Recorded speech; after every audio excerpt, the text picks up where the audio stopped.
Voltamos com a nossa aula de Direito Penal e nessa aula agora nós iremos estudar o chamado crime impossível. Já ouviu falar? Crime impossível, né? Que está previsto lá no artigo 17 do nosso Código Penal. Então, primeira coisa, professor, o que seria esse chamado crime impossível? Presta atenção, veja só. Crime impossível, também denominado de crime oco, crime impossível, crime oco, se verifica quando, por absoluta ineficácia do meio ou por absoluta impropriedade do objeto, jamais ocorrerá a consumação do crime. Então perceba, no crime impossível, o crime jamais chegará à sua consumação. É impossível que o crime chegue à sua consumação. A consumação do crime jamais vai ocorrer. Mas por que, professor? Por que o crime é impossível que ele chegue à sua consumação? Por quê? Por que é impossível? É impossível por quê? Porque o meio empregado pelo agente para praticar o crime é um meio absolutamente ineficaz. Ou o objeto, que é o objeto que vocês vão ver lá na frente, é a pessoa ou a coisa que sofre a conduta criminosa, é um objeto absolutamente impróprio. E aí, nesse caso, é impossível que a pessoa chegue à consumação do crime. É impossível que esse crime chegue à sua consumação, justamente porque o meio é absolutamente ineficaz, ou o objeto material, o objeto é absolutamente impróprio. Pode ficar tranquilo que eu vou aprofundar mais pra frente e você vai aprender. Agora, professor, qual que seria a diferença então do crime tentado pro crime impossível? Porque as circunstâncias aparentemente parecem ser um pouco semelhantes, né? Crime possível, crime tentado. Porque veja só, você já aprendeu aqui comigo que no crime tentado, o agente ele não alcança a consumação do crime também. Vamos se lembrar que no crime tentado, o agente também não chega à consumação do crime. Mas no crime tentado, aí você fala, professor, mas no crime tentado, o agente não alcança a consumação do crime por circunstâncias alheias à sua vontade. Uai, e no crime impossível não? No crime impossível, também. Veja só, no crime impossível, o sujeito ele também não alcança a consumação do crime por circunstâncias alheias à sua vontade. O X da questão não é aqui. Porque tanto na tentativa como no crime impossível, o agente ele deseja praticar o crime, ele deseja consumar o crime, ele deseja concretizar o crime. Na tentativa, mas no crime impossível também, o agente não alcança a consumação por circunstâncias alheias à sua vontade, só que tem uma grande diferença aqui. Aqui que mora o X da questão. Toma cuidado. Por quê? Porque na tentativa, a consumação do crime poderia ocorrer. Presta atenção. Na tentativa, no crime tentado, a consumação do crime poderia ocorrer, poderia se concretizar. Não se concretizou por circunstâncias alheias à sua vontade. Agora, no crime impossível não. No crime impossível, a consumação do crime jamais poderia ocorrer, jamais poderia se concretizar, jamais, não tinha como. Um exemplo introdutório só para que você possa aí aprender essa diferenciação. Na tentativa, vamos lá, no crime tentado então. No crime tentado o sujeito vai, atira, mete bala na vítima para matar ela, atirou uma vez, atirou duas vezes, no terceiro tiro, para matar a vítima, para eliminar a sua vida, vamos imaginar que a polícia chegou, o cara teve que sair correndo, alguém chegou, veio ali, jogou ele no chão e não deixou ele disparar o terceiro tiro. Enfim, por algum motivo ele não conseguiu matar a vítima. Vamos imaginar que essa vítima sobreviveu. Então o sujeito nesse exemplo não conseguiu matar a vítima por circunstâncias alheias à sua vontade. Ele queria matar, ele atirou uma vez, atirou duas vezes e quando ele dá aquele terceiro tiro fatal para eliminar a vida da vítima, vamos imaginar que alguém impediu ele de matar a vítima. Opa! Aí é crime tentado. Ele não... Mas vamos lá. Nesse caso, era possível a consumação do crime? Era possível. Era possível. Por pouco, a vítima não morreu. Perceba, por pouco, se ele disparasse aquele terceiro tiro fatal, vamos imaginar que a vítima iria falecer. Mas alguém impediu ele. Nesse caso, a consumação do crime era perfeitamente possível. Por isso que, nesse caso, nós estamos diante de um crime tentado, né? Que no qual seja o homicídio tentado. Agora... No crime impossível, não. No crime impossível, vamos imaginar que esse sujeito estivesse com uma arma de brinquedo. Com uma arma de brinquedo. O cara, às vezes, nem sabia. Ele pegou uma arma ali e quando ele foi disparar, Não deu nada, saiu nada. Arma de brinquedo. Veja só, nesse caso era impossível ele consumar o crime. Era impossível ele matar aquela vítima com essa arma de brinquedo. E veja só, se você parar para pensar, ele também não alcançou a consumação do crime por circunstâncias alheias à sua vontade. Porque ele queria matar a vítima, só que ele se utilizou de uma arma de brinquedo ali, vamos imaginar que ele nem sabia. Então perceba, o objeto, o meio executório, o meio era absolutamente ineficaz. Mas perceba, nesse segundo exemplo, era possível ele consumar esse crime de homicídio com aquela arma de brinquedo? Não! A consumação do crime jamais poderia ocorrer. Você entendeu a lógica? Não? Ficou claro?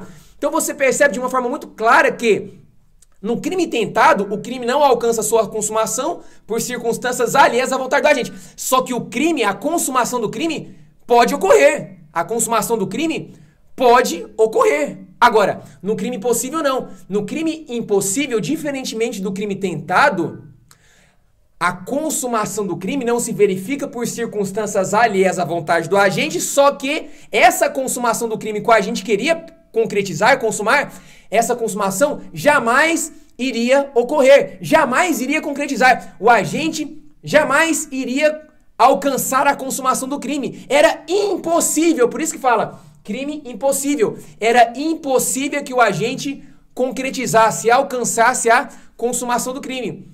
Seja por absoluta ineficácia do meio ou por absoluta impropriedade do objeto, nós vamos aprofundar e você vai aprender comigo. Ficou clara essa distinção? Crime tentado e crime impossível, beleza? Agora, toma cuidado que na sua prova, no seu concurso, né, o crime impossível, ele também pode cair, ele pode ser cobrado com outro nome, outra denominação, viu?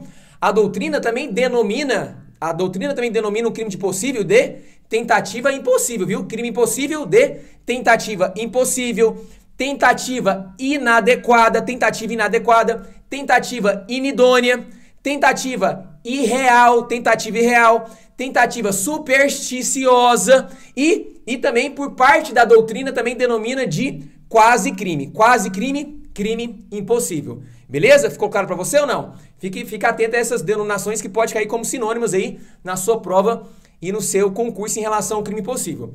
Vamos lá, vamos então dar continuidade. Vamos adentrar na natureza jurídica, né? Professor, qual que é a natureza jurídica do crime impossível? Você sabe? Olha que interessante. Se você abrir lá no... Olha que interessante. Se você abrir lá no artigo 17 do Código Penal, você vai ver que, presta atenção, segundo o artigo 17 do Código Penal, o crime possível é tentativa impunível. Então presta atenção. Segundo a redação do artigo 17 do Código Penal, o crime possível é tentativa impunível. Tentativa impunível. Mas por que, professor, tentativa impunível? Em razão da expressão que está descrita lá no início do artigo 17. Se você abrir no artigo 17, você vai ver que lá no começo fala: não se pune a tentativa quando... E continua. Quando, né, obviamente, por absoluta impropriedade do objeto ou absoluta ineficácia do meio, é impossível o crime consumar-se, enfim. Então, veja só, lá no comecinho da redação do artigo 17 fala: não se pune a tentativa. Então, veja só, o artigo 17 nos dá uma falsa impressão, que o crime impossível se trata, não é? Se trata de uma causa de isenção de pena. Vou repetir. O artigo 17 nos dá uma falsa impressão de que o crime possível se configura como uma causa de isenção de pena. Por quê? Porque ela na redação fala: não se pune a tentativa. Ou seja, uma causa de isenção de pena em relação à tentativa. E não tem nada a ver. Não tem nada a ver. Na verdade, a natureza jurídica do crime possível, né? O crime possível, ele se configura, ele se manifesta como uma causa de exclusão da tipicidade e não de isenção de pena. Vou repetir. O crime possível se manifesta como uma causa de exclusão da tipicidade. Por quê, professor? Porque o fato praticado pelo agente não se encaixa, não se adequa a nenhum tipo penal. O fato praticado pelo agente no mundo real, o fato praticado pelo agente concretamente, não se adequa, não guarda relação, não guarda qualquer tipo de adequação com nenhum tipo penal, nenhum. Naquele exemplo, o sujeito com a arma de brinquedo. E o sujeito foi atirar e foi disparar para matar a vítima. Perceba, não deu nada, saiu nada. Arma de brinquedo. Vamos imaginar então nesse exemplo. Esse fato praticado por ele, perceba, ele estava lá disparando aquela arma de brinquedo. Esse fato se encaixa em algum tipo penal? Se adequa a algum tipo penal? Veja só, não. Então perceba, o fato praticado pelo agente no mundo real, concretamente, não se encaixa a nenhum tipo penal incriminador. Como nós não temos adequação do fato praticado a nenhum tipo penal específico, veja só, nesse caso, não há o que se falar em tipicidade. Não há tipicidade. Se não há tipicidade, não há fato típico, né? Se não há fato típico, o agente, obviamente, não praticou qualquer crime, beleza? Então lembra que, apesar da expressão lá no começo da redação do artigo 17, não se pune a tentativa. Não se pune a tentativa nos dá uma falsa impressão que o crime possível se trata de uma causa de isenção de pena. Na verdade, é só uma falsa impressão, porque, na verdade, o crime possível ele se manifesta como uma causa de exclusão da tipicidade, beleza? Vamos lá, vamos adentrar agora na teoria, né, professor? Pode cair no seu concurso. Professor, qual que foi a teoria adotada pelo Código Penal em relação ao crime impossível? Você sabe? Veja só. Em relação ao crime impossível, o Código Penal se filiou à teoria objetiva temperada. Teoria objetiva temperada ou intermediária. Teoria objetiva temperada ou intermediária. Por quê? Porque, segundo o Código Penal, só há o que se falar em crime impossível quando, presta atenção, o crime impossível ele só vai se configurar quando os meios empregados pelo agente, os meios empregados e o objeto do crime são absolutamente inidôneos, ou seja, absolutamente incapazes, absolutamente inidôneos, incapazes a produzir o resultado desejado pelo agente. E aí, dessa forma, a gente afasta a modalidade tentada. Eu vou aprofundar, pode ficar tranquilo que nós já vamos entrar aqui nas espécies. Só quero que você entenda o seguinte, então. O nosso Código Penal adotou a teoria objetiva, temperada ou intermediária, tendo em vista que eu só posso falar em crime impossível quando os meios empregados, o meio empregado pelo agente e o objeto do crime são absolutamente inidôneos, incapazes de produzir o resultado desejado, pretendido pelo agente, beleza? Tá, professor, mas agora me explica, o que seria essa questão do meio absolutamente ineficaz, objeto absolutamente impróprio? Eu não entendo muito bem. Presta atenção, nós vamos entrar agora nas espécies e vai ficar mais claro isso para você. Pode ficar tranquilo, viu? Então veja só, o crime impossível ele apresenta duas espécies. Nós temos o crime impossível por ineficácia absoluta do meio. Então veja só, nós temos o crime impossível por ineficácia absoluta olha só, do meio, do meio. Como assim, professor? Por que fala essa palavra meio? O meio aqui é o meio de execução. O meio aqui é o meio de execução empregado pelo agente para praticar o crime. Só que perceba, o meio de execução, por exemplo, pode ser uma faca, pode ser uma arma, enfim, né? Tudo aquilo que é utilizado pelo agente, todo meio, todo instrumento, tudo aquilo que é utilizado pelo agente para alcançar a consumação, a concretização do crime, diz respeito ao meio de execução, o meio que ele escolheu, que ele elegeu, que ele empregou para praticar o crime. Mas perceba, esse meio empregado, esse meio de execução escolhido pelo agente é um meio absolutamente ineficaz. O que significa um meio absolutamente ineficaz? Quer dizer que esse meio empregado pelo agente é um meio incapaz de produzir o resultado desejado pelo agente. O meio utilizado pelo agente é um meio absolutamente ineficaz, ou seja, é um meio incapaz de produzir o resultado pelo agente. É aquele exemplo que eu dei para você. Imagine só o sujeito com uma arma de brinquedo, ou vamos imaginar o sujeito com uma arma estragada. O sujeito ali aponta a arma de fogo para a vítima para matar ela, a arma está estragada. Vamos imaginar que aquela arma por algum motivo a arma está estragada, não funciona. O sujeito ele dispara, não sai nada, não dá nada. Perceba, nesse caso, era possível o sujeito com essa arma estragada, disparando, era possível com a arma estragada, não estava funcionando. Era possível que ele matasse a vítima?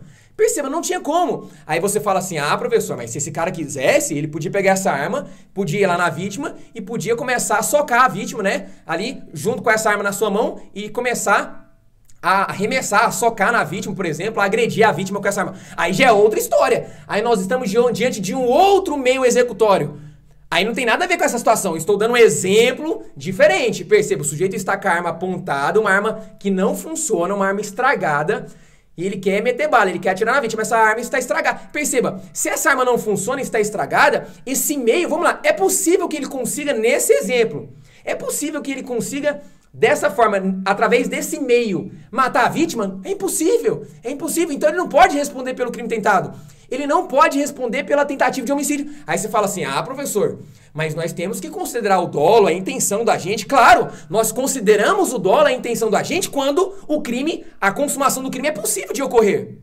Eu levo em conta o dolo, eu levo em conta o elemento subjetivo da gente, com certeza. Desde que esse elemento subjetivo, ele tenha alguma ligação, ele tenha um nexo com a possibilidade de ocorrência da consumação do crime. Porque senão, não importa o dolo, não importa a vontade nesse caso dele.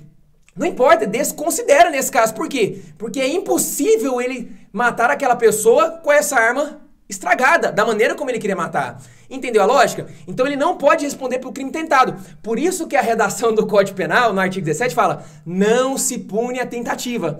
Por que não se pune a tentativa? Nos dando a falsa ideia de que a tentativa, né? Aqui a tentativa é uma causa, aqui essa, a natureza jurídica é uma causa de isenção de pena. Quando na verdade, aqui, nós estamos diante de uma causa que exclui a própria tipicidade do crime. Porque esse fato praticado pelo agente não se enquadra em nenhum tipo penal. Entendeu? Então, aí você fala assim, professor, mas ele tinha que responder pela vontade, pela intenção, porque ele queria matar. Veja só, mas como eu posso tentar matar? Perceba, como é que eu vou responder por um crime tentado se o meio que eu me utilizei era impossível que eu matasse aquela pessoa? Eu só posso responder pela tentativamente se esse meio que eu escolhi, esse meio que eu me utilizei, fosse capaz de atingir, de alcançar o bem jurídico a vida daquela pessoa. Se não tinha como, eu não posso responder pelo crime tentado. E por isso que o Código Penal fala que a tentativa não é punível. Ficou claro pra você? E aí, obviamente, o fato é atípico. Agora, toma cuidado aqui, presta atenção. O Código Penal fala que esse meio deve ser absolutamente ineficaz. Absolutamente. O Código Penal não trata da ineficácia relativa. Toma cuidado. Por quê? Porque se o meio for relativamente ineficaz, aí sim o agente vai responder pela tentativa, pelo crime tentado. Presta atenção. O Código Penal fala que só há crime possível nessa primeira espécie quando o meio de execução é absolutamente, totalmente, integralmente, completamente, absolutamente ineficaz. Ou seja, é um meio que é incapaz de produzir o resultado. Se esse meio for capaz de produzir o resultado, ou seja, se for um meio, mesmo que esse meio seja relativamente ineficaz, ou seja, nós temos aqui a chamada ineficácia relativa do meio, aí sim o agente vai responder pelo crime tentado. Vou dar exemplo. Vamos pegar esse mesmo exemplo que eu dei pra você. O sujeito ali apontado uma arma de fogo, só que essa arma, vamos imaginar que ela estava funcionando, estava beleza, estava tudo ok, essa arma funcionava. Mas vamos imaginar que naquele dia específico, naquele horário, o sujeito foi disparar aquela arma de fogo com a intenção de matar a vítima, mas houve uma falha no disparo. Houve uma falha na execução do disparo daquela arma, uma falha circunstancial. A perícia depois constata, né? Naquela arma, que aquela arma funcionava, estava tudo ok, mas houve uma falha circunstancial naquele momento. Opa, nesse caso a arma funcionava? Funcionava. Houve uma falha circunstancial, mas ela funcionava, ela não estava estragada, ela funcionava sim. Então, nesse caso, o crime só não ocorreu por circunstâncias alheias à vontade do agente. Mas nesse caso, era possível a consumação do crime? Era.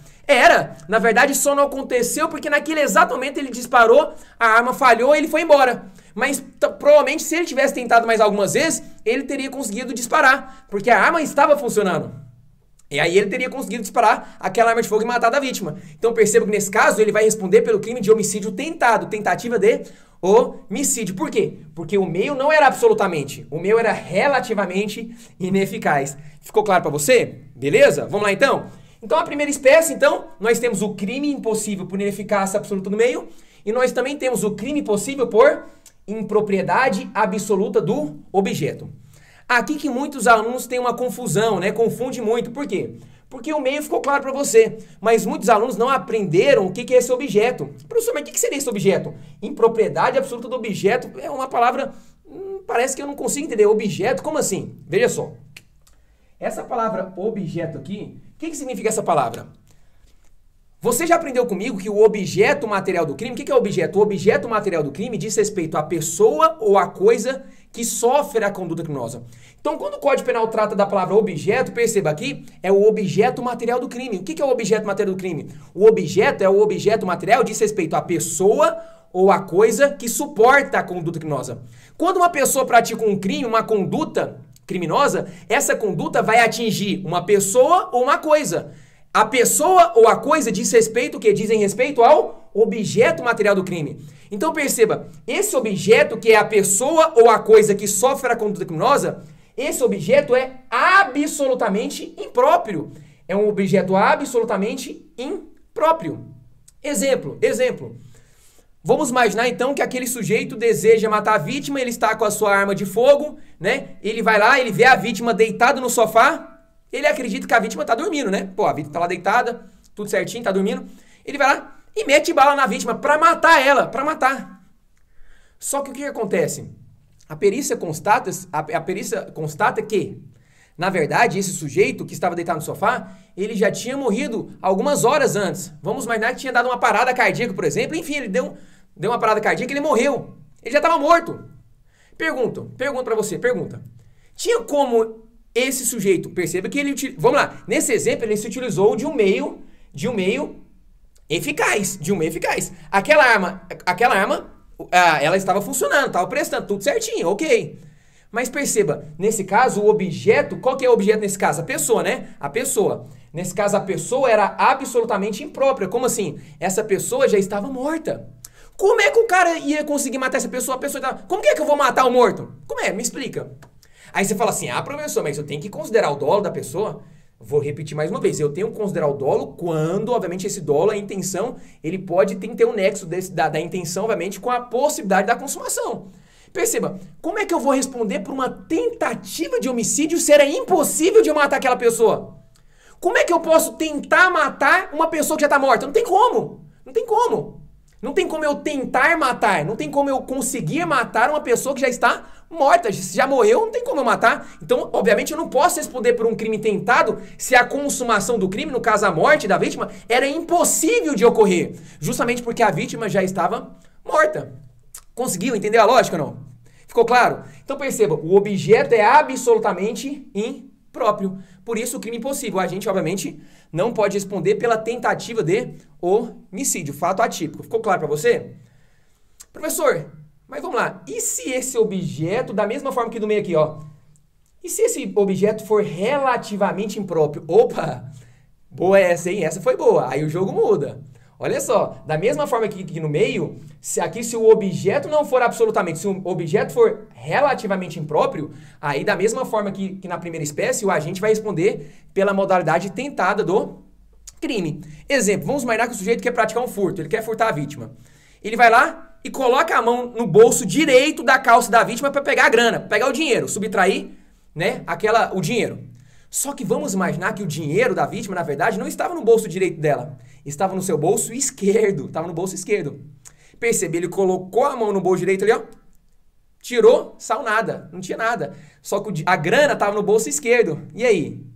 Ele vai responder pelo crime tentado ou é crime impossível? Perceba, nesse caso, o objeto material é relativamente impróprio. Relativamente por quê?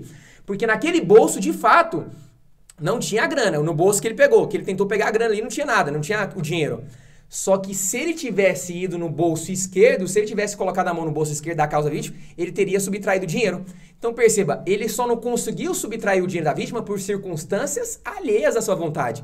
Porque ele errou o bolso, ele errou. Se ele tivesse ido no bolso esquerdo aqui, ele teria subtraído o dinheiro da vítima. Entendeu? Então o crime aqui era possível de consumar? Era possível, não era? Lembra que no crime possível é impossível consumar-se o crime. Nesse exemplo, era possível ele consumar o crime? Claro que era. Se ele tivesse ido no bolso esquerdo em vez do direito, ele teria pegado a grana, teria subtraído. Então era possível. Se era possível, nós estamos diante de um crime crime tentado, que só não se consumou, o crime só não se consumou por circunstâncias alheias à sua vontade, entendeu? E aí, se o objeto for relativamente impróprio, como nesse exemplo, o agente vai responder pelo crime tentado, no caso, o crime de furto tentado. Ficou claro para você ou não? Beleza? Vamos lá então? Olha só. Tem uma observação importante aqui em relação a uma súmula, né? Uma súmula que que cai bem aí nos concursos, uma súmula bastante recorrente aí como cobrança aí nos concursos, né? Que é a súmula 567 do STJ. Já ouviu falar? Essa súmula, a súmula 567 do STJ, ela diz que o sistema de vigilância, presta atenção, o sistema de vigilância que é realizado por monitoramento eletrônico ou a existência ali de seguranças, né? No interior do estabelecimento comercial, não torna impossível por si só, presta atenção, não torna impossível por si só a consumação do crime de furto. Professor, me explica de uma forma mais clara. O que essa súmula quis dizer? Essa súmula quis dizer o seguinte, o STJ quis dizer o seguinte. Veja só, vamos pegar um exemplo. O fato de nós termos um supermercado que tenha várias seguranças lá dentro, segurança na porta de entrada, segurança lá dentro, segurança de todo lado, câmeras, sistema de vigilância, né, realizado por monitoramento eletrônico, câmeras por todo lado ali, né, monitorando o passo a passo das pessoas ali, cada pessoa ali, perceba, o fato de nós termos essas situações, né, seguranças ali, né, monitoramento, câmeras por todo lado do supermercado, isso por si só não torna impossível a consumação do crime de furto. Porque muitas vezes o fulano fala, professor, mas eu tava numa situação que eu fui lá, entrei para praticar um furto e eu tava numa situação em que tinha câmera por todo lado, segurança, aquela coisa, era impossível praticar. Não é impossível não. Pode ser muito difícil. Em uma circunstância dessa, pode ser muito difícil o sujeito praticar o crime de furto.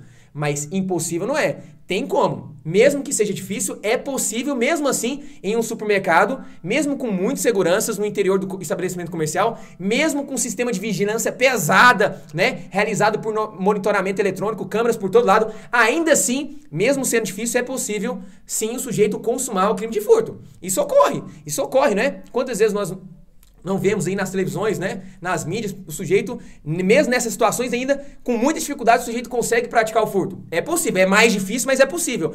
É isso que o STJ quis dizer, então, que o fato dessas situações, então, monitoramento, câmera por todo lado, segurança no interior do estabelecimento, isso por si só não torna impossível a consumação do crime de furto. E aí, obviamente, o agente nessa situação, ele pode sim responder pela tentativa do crime de furto nessa situação, beleza? Tranquilo? Vamos lá então, vamos adentrar agora, né, num tema bem interessante. Por quê?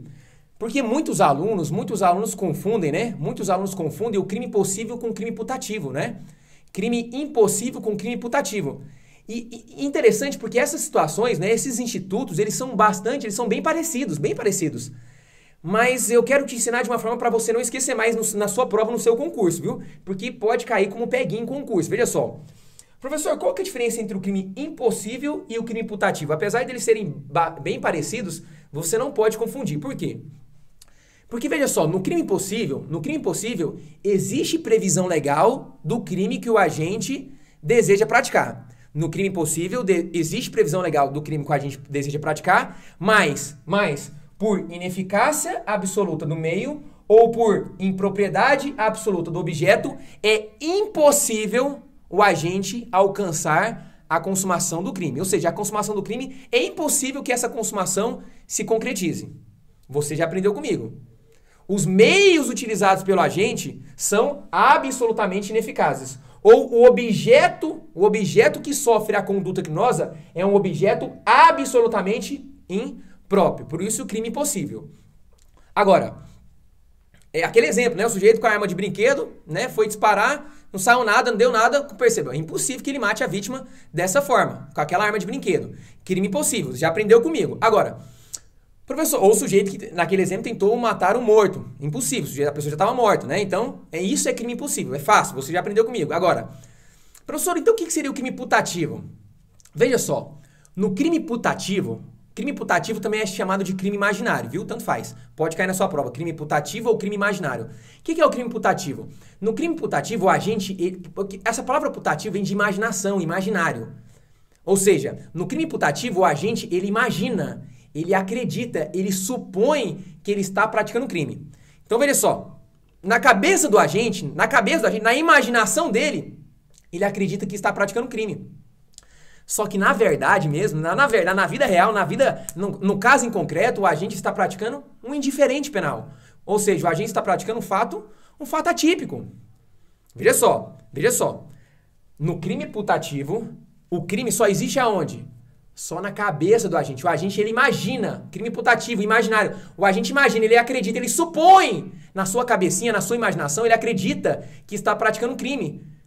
Quando, na verdade, ele está praticando um indiferente penal, um fato atípico, né? E aí nós temos o crime putativo por erro de tipo, por erro de proibição, vou explicar para você, veja só. No crime putativo por erro de tipo, o agente, ele acredita que está ofendendo uma lei penal que existe, mas no caso em concreto faltam um ou mais elementos da figura típica. Então perceba, no crime putativo por erro de tipo, o agente ele imagina, ele acredita, ele supõe que está ofendendo uma lei penal que existe. Só que no caso em concreto faltam um ou mais elementos da figura típica. Exemplo, vamos imaginar que o sujeito está no meio da rua e ele acredita que está vendendo drogas. Vamos imaginar que ele está vendendo ali um saco de pó branco e tem pó branco naquele saco. Na cabeça do sujeito, o sujeito acredita que ali tem droga dentro daquele saco. Ele acredita que está vendendo droga. Ou seja, na cabeça dele, ele imagina que está praticando qual crime? Tráfico de drogas. Só que vamos imaginar que aquele pó branco não é droga nada. Na verdade, aquele pó branco que está lá naquele saco é farinha. É farinha, ou seja, o cara está vendendo farinha. Perceba, nesse caso, veja só, o sujeito está praticando um fato típico? Ele está praticando um fato criminoso? Não. O sujeito está praticando um indiferente penal, um fato atípico. Mas ele acredita, na mente dele, na imaginação, ele acredita que está praticando o crime de tráfico de drogas. Entendeu? Então o crime, veja só, o crime putativo por erro de tipo, então perceba que é um crime que só existe na sua imaginação, só na sua mente. Na cabeça dele, ele achou que estava praticando um crime de tráfico de drogas. Só que na vida real mesmo, no caso em concreto, ele estava praticando um indiferente penal. Nós também temos o chamado, né? Crime putativo por erro de proibição, né? Crime putativo por erro de proibição. Aqui no crime putativo por erro de proibição, o agente, ele acredita que também está ofendendo uma lei penal. Só que ele acredita que está ofendendo uma lei penal que, na verdade, nem existe essa lei penal. Perceba, o agente, ele imagina que está agredindo, está ofendendo uma lei penal que, na verdade, é uma lei penal que não existe. Exemplo, vamos imaginar que o sujeito está dirigindo o seu veículo automotor. O cara está dirigindo um carro dele, tal. Aí ele vai fazer uma curva, ele dá uma acelerada, vai fazer uma curva. O que ele faz? Acaba perdendo o controle do carro dele. Ele acaba perdendo o controle do carro, o carro vai e bate, e choca, e bate em um carro que estava ali estacionado em via pública. Perceba, não tem nenhuma vítima, não tinha ninguém naquele carro que ele bateu, ninguém. Mas ele amassa o carro de determinada pessoa. Na cabeça dele, o que ele pensa? Nossa, pratiquei crime de dano culposo. Vixe. Aí o que o cara faz, ó? Vaza. O cara vai embora. O cara vaza. Por quê? Ele vai embora, ele sai correndo, ele vaza pra quê? Porque ele quer fugir do flagrante. Ele acha que está numa situação de flagrante. Por quê? Porque ele acredita que praticou um crime de dano culposo. Quando, na verdade, vamos lá, ele acreditou que ofendeu uma lei penal. Uma lei penal que, na verdade, não existe. Perceba, no nosso Código Penal, na nossa legislação penal comum, não existe o crime de dano culposo. Existe o crime de dano doloso, culposo não. Mas o sujeito acreditou que ofendeu uma lei penal, ele imaginou ofender uma lei penal que, na verdade, não existiu. Entendeu? Ou seja, é um crime que só existe na sua imaginação. Aqui no crime putativo por erro de proibição, perceba que o erro recai sobre a própria ilicitude do fato. Por quê? Porque o agente acredita que ele está ofendendo uma lei penal que, na verdade, não existe. Não existe crime de dano culposo, existe dano doloso na nossa legislação penal comum. Entendeu? Aí ele foge para evitar a prisão em flagrante. Mas que prisão em flagrante? Ele não praticou crime algum. Entendeu a lógica? Por isso que é crime putativo. Putativo porque é um crime imaginário, só está na sua imaginação. Crime putativo por erro de proibição. Ficou claro para você? Entendeu? Então você percebe que no crime putativo é um crime que só existe na imaginação do agente. Por quê? Porque na prática mesmo ele pratica um indiferente penal, um fato atípico. Beleza? Vamos lá, e pra gente concluir a nossa aula então, veja só. Nós temos uma súmula importante que é bastante recorrente aí nos concursos, né? É a súmula 145 do STF, súmula 145. Segundo a súmula 145 do STF, essa súmula declara que não há crime, presta atenção, não há crime quando a preparação do flagrante pela polícia torna impossível a consumação do crime.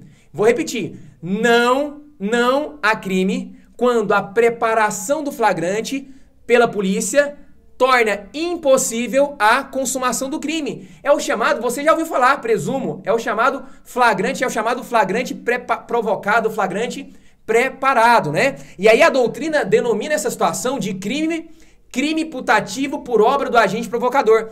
Crime putativo por obra do agente provocador, né? Também chamado de crime de ensaio, crime de experiência. Professor, mas por que crime putativo por obra do agente provocador?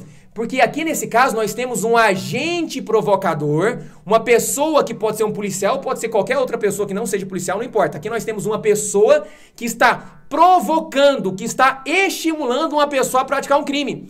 E no momento que essa pessoa vai praticar um crime, o que essa pessoa faz? Ela toma providências no sentido de impedir a consumação desse crime. Então perceba, aqui nós temos a figura do agente provocador. Uma pessoa está provocando, está estimulando, está induzindo uma pessoa a praticar o crime. E no momento que essa pessoa vai praticar o crime, o que ela faz? Ela toma uma medida para impedir a consumação do crime. Perceba, o STF já falou. Perceba que o STF já falou, esse flagrante é nulo. Esse flagrante ele é nulo. Não há crime nesse caso. Por que, professor, não há crime? Interessante que o STF, na verdade, ele aplicou analogicamente, presta atenção, o Supremo, ele aplicou analogicamente a regra do artigo 17 do crime possível, ele aplicou analogicamente a regra do artigo 17 para essa situação. Por quê? Porque essa situação, em muito se assemelha ao crime impossível. Essa situação que eu expliquei para você, em muito se assemelha ao crime impossível. E por isso, obviamente, o agente não vai responder pelo crime. Por quê? Porque essa pessoa ela foi induzida a praticar o crime, ela foi estimulada, e no momento que ela foi praticar o crime, perceba, a própria pessoa ela tomou providências para impedir a consumação do crime. E aí o Supremo entendeu que essa situação, né, ela se aplica analogicamente ao artigo 17 porque ela se parece, ela se assemelha e muito, né, à questão do crime impossível. E aí, obviamente, o flagrante é nulo e a pessoa, obviamente, não praticou crime algum. Ficou claro para você? Beleza? Então, olha só, então nós concluímos, né, a nossa aula sobre o crime impossível.